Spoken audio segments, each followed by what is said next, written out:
नमस्कार, मी विशाल सूर्यकांत वाघमारे, विजयसिंह मध्य Patil college of nursing Akluj, MSc nursing second year, child health nursing.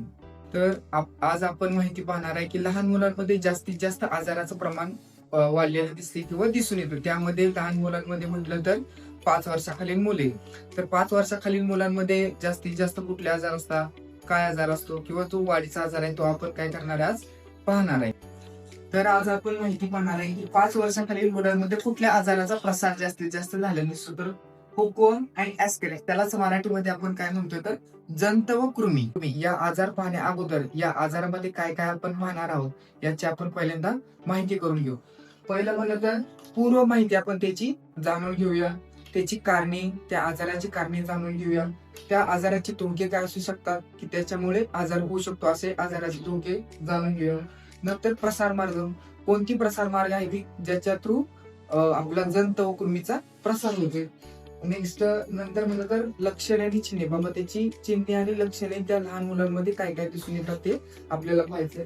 त्याच्यामध्ये नंतर झालं तर निदान काय असू शकते, बाबा आजार झाला, जंत, हुकवम किंवा ऍस्केरिस झालं तर या गोष्टीचं आपण निदान कसं करू शकतो किंवा आपण तो आजार झालेला ओळखू कसं शकतोय.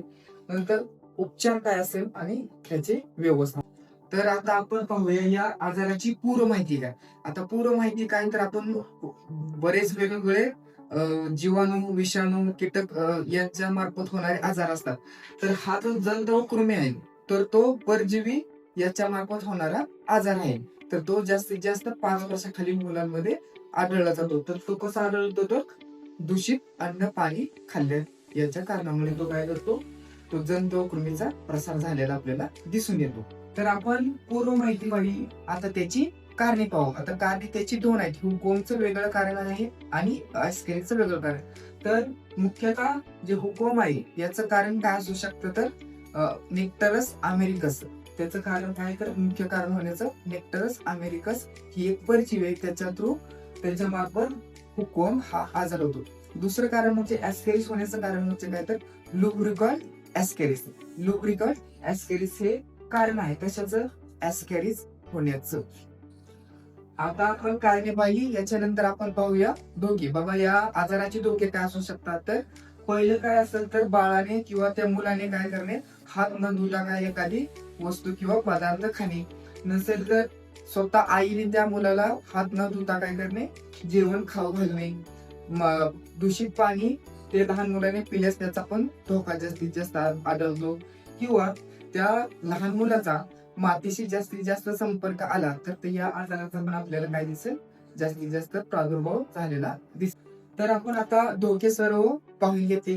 याच्यात तर आपण पाहूया प्रसार मार्ग. आता प्रसार मार्ग मुख्यतः 2च आहेत, एकतर दूषित अन्न, एकतर दूषित पाणी. या 2च प्रसार मार्गातून मार्गावाटे त्याला काय होऊ शकतं तर हुकवम आणि ऍस्केरिस होऊ शकते. तर आता आपण प्रसार मार्ग पाहिले. आता लक्षणे आणि त्याची चिन्ह काय असतात ते आपण काय करू पाहूया. तर पहिलं तर म्हणलं तर काय पोटदुखी, त्या लहान मुलांमध्ये काय असणार आहे, जास्तीत जास्त पोटदुखीचं प्रमाण हे जास्तीत जास्त आपल्याला काय आढळून दिसेल. नंतर म्हणलं तर काय असणार आहे तर त्याच्यामध्ये त्याच्या विष्ठामध्ये किंवा शौचामध्ये तर आपल्याला जंताचं प्रमाण आपल्याला दिसून येईल. त्याच्यानंतर तो अशक्त असेल, त्याची भूक असणार आहे, तो भूक काय असणार, भूक लागली कमी कमी लागत, त्याला भूक लागत जाणार आहे. तर याची अजून लक्षणे व चिन्हे काय असू शकतात तर ते जंत व कृमी हे काय करणार आहे तर लहान आतड्यामध्ये रक्ताचं शोषण करून घेणार आहे ते स्वतःसाठी. त्याच्यामुळे लहान मुलावर काय दिसणार आहे तर त्याचं ते फिक्कट व पिवळसर झाल्यासारखे त्याचे स्किन किंवा आपण त्वचा झालेली आपल्याला दिसून येईल. तर त्या लहान मुलांमध्ये अजून काय आपण पाहू शकतो तर त्याची झोप काय झालेली असेल, मंदावलेली असेल किंवा झोपेतून सारखा सारखा तो उठलेला आपल्याला दिसून येईल. हे झाली आपली चिन्हे आणि लक्षणे. तर आपण लक्षणे आणि चिन्हे पाहिजे. आता निदान काय असेल, निदान या आपल्याला घरगुती निदान आई सुद्धा आपल्याला लहान मुलाचे जंत व कृमी कसे झाला याचे निदान करू शकते. तर आपल्याला त्या लहान मुलाचे काय करायचे, आपल्याला विष्ठा किंवा शौच काय करायचं आपल्याला पाहायचं आहे. त्याच्यामध्ये आपल्याला जंत व कृमीचे आपल्याला प्रमाण दिसून येईल. तर आपण या आजाराची निदान पाहिलं. तर आता आपण पाहूया उपचार काय असेल. तर उपचारामध्ये काय असतं तर जंतनाशक गोळ्या येतात. त्या जंतनाशक गोळ्या आपण स्वतः घ्यायच्या नाही, त्या जवळच्या डॉक्टरांकडे जाऊन त्यांच्या सल्ल्याने काय करायचं आपल्याला जंतनाशक गोळ्या घ्यायच्या नाही. आणि ह्या ज्या जंतनाशक गोळ्या घेत असताना दर 6 महिन्यातून गोळ्या घ्यायच्या इथं, म्हणजे वर्षातून 2दा या गोळ्या घ्यायच्या.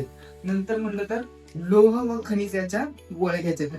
लोह व खनिजाच्या गोळ्या घेतल्याने त्या लहान मुलांमध्ये रक्ताचं जे प्रमाण कमी झालेलं होतं ते आपल्याला काय दिसेल, वाढलेलं दिसेल.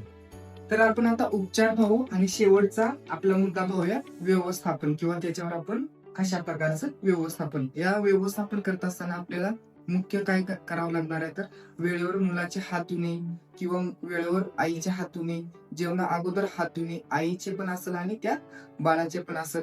किंवा लहान मुलगा जर समजा बाहेर खेळून आला असेल, त्याचा मातीशी संपर्क आला असेल, तर त्याचे काय करायचं, आपल्याला हातपाय काय करायचे ते पाण्याने व्यवस्थित धुवून घ्यायचे. हे जर आपण व्यवस्थित व्यवस्थापन केलं तर आपल्याला खूप ऍस्पेक्ट्स या जंताचा आपल्याला काय होणार आहे, लहान मुलावर प्रादुर्भाव झालेला दिसणार नाही. तर आज आपण इथं पाहिलेली पूर्ण माहिती हुकम आणि ऍस्कॅरिजच्या व्यवस्थापन करूया आणि हा आजार टाळूया. धन्यवाद.